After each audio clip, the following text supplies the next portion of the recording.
की क्या सूरत हाल है, ग्राउंड पे क्या चल रहा है, पॉलिटिकल पार्टीज की क्या तैयारी हैं और ये बीसीज और एससीज के वोट के लिए किस किस तरह के चुनावी पैतरे किए जा रहे हैं?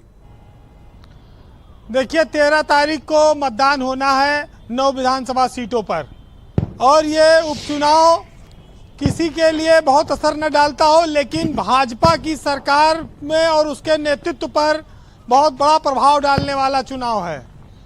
योगी की सरकार के लिए ये चुनाव बहुत बड़ा है और 9 में से अगर 6 सीटें भाजपा जीतेगी तब ये माना जाएगा कि भाजपा ने लोकसभा की जो खोई हुई जो प्रतिष्ठा थी उसको हासिल कर लिया है। 6 से कम सीटों पर जीत बीजेपी के लिए एक तरह से खतरे की घंटी होगी और वो जीत भी उतनी कामयाब जीत नहीं मानी जाएगी जी। देखिए 2 सीटों पर ब्रजेश जी 9 सीटों पर चुनाव हो रहा है। 2 सीटों पर आज से आप ऐलान कर दो कि गाजियाबाद में भाजपा जीतेगी और करहाल में सपा जीतेगी। ये 2 सीट तो क्लियर हैं। 7 सीटों पर अरे मीरापुर का भी बता देते तो यहाँ थोड़ा ये जो क्रोधित बैठे हैं इनका कुछ कम होता।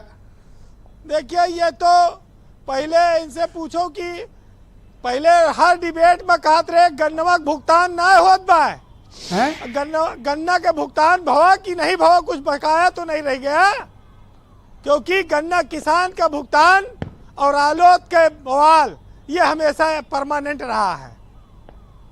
अब ये पूरा भुगतान शायद मिल गया होगा, इसलिए शायद दुबे जी अब गन्ना भुगतान वाला सवाल नहीं करते हैं।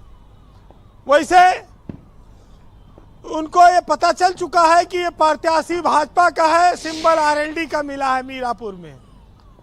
वो पहले आरएलडी में रही, अब वो जीतने के बाद वही जैसे सपा में हुआ इनके साथ वैसे यहाँ हो रहा है। पहले ये यही कह के छोड़े थे सपा के साथ कि ये अपना आदमी देते हैं, कहते हैं हमारा लड़ाओ और सिंबल हमारा ले लेते हैं। वही बीजेपी ने भी कर दिया जी। मामला बराबरी पर आ गया है। ब्रजेश जी भारत में जब तक जाति व्यवस्था चरम पर है तब तक चुनाव हमेशा इसी आधार पर होते रहेंगे और जो समाजवादी पार्टी की 4 विधानसभा सीटें हैं जिन पर उपचुनाव है जीती हुई, वो जातीय समीकरण के आधार पर हल्की नहीं है।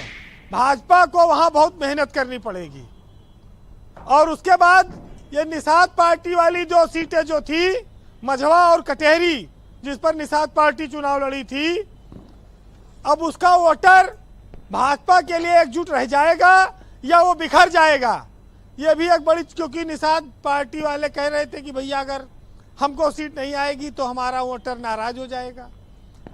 ये सब समस्याएं हैं जी। और जब बात आती है, एक नारा चला कि बटोगे तो कटोगे, हरियाणा में इस नारे का बीजेपी ने फायदा उठाया और ये नारा धीरे धीरे देश में एक बहुत बड़ा नारा बनता जा रहा है। ये एक चमत्कारिक नारा है, इसमें कोई शक नहीं है, लेकिन उसका असली परीक्षण अब इस उत्तर प्रदेश के उपचुनाव में होगा और यहीं पर तय होगा कि यूपी में उस नारे को अपनाया है या नहीं अपनाया है।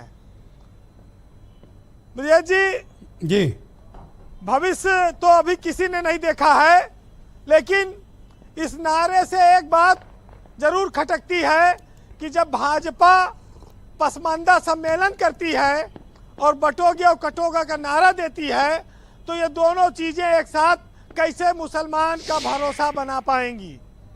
भाजपा एक तरफ ये चाहती है कि कुछ मुसलमान उनको वोट दे और एक तरफ ये नारा भी चल निकला है।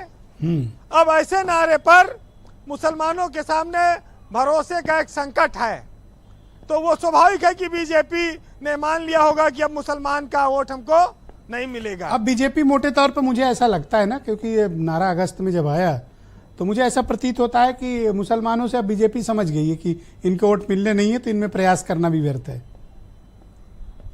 देखिए ये नारे तो स्वाभाविक है, अब जब आ गए हैं तो बीजेपी उधर ज्यादा हाथ पैर नहीं मारेगी, लेकिन सबसे बड़ी बात यह है कि सियासत में जो लोग बड़े बड़े बदलाव की बात करते हैं, सत्ता में आने के बाद वो उनका स्वभाव बदल क्यों जाता है, वादा करके मुकर जाने की आदत राजनीतिक दलों में रही है जी। और जनता हर 5 साल पे तमाम दूसरे मुद्दों पर चुनाव कर जाती है।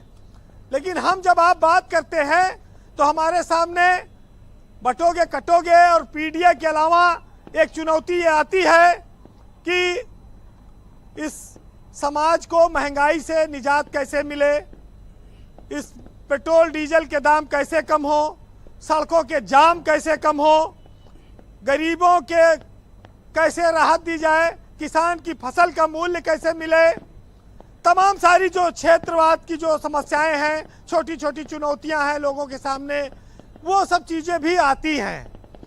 लेकिन राजनीति में इस पर चर्चा नहीं होती। जी फिलहाल कंक्लूड करें वीरेंद्र। एक साहित्यकार ने लिखा है, सुनिएगा जी, कि यहाँ कुछ और कहता है, वहाँ कुछ और कहता है, हकीकत कुछ है लेकिन दास्तां कुछ और कहता है, और कली से ताजगी फूलों से खुशबू हो गई गायब, चमन कुछ और कहता है, बागबां कुछ और कहता है। बहुत शुक्रिया वीरेंद्र जी, आपका बहुत बहुत धन्यवाद ग्राउंड जीरो से अपने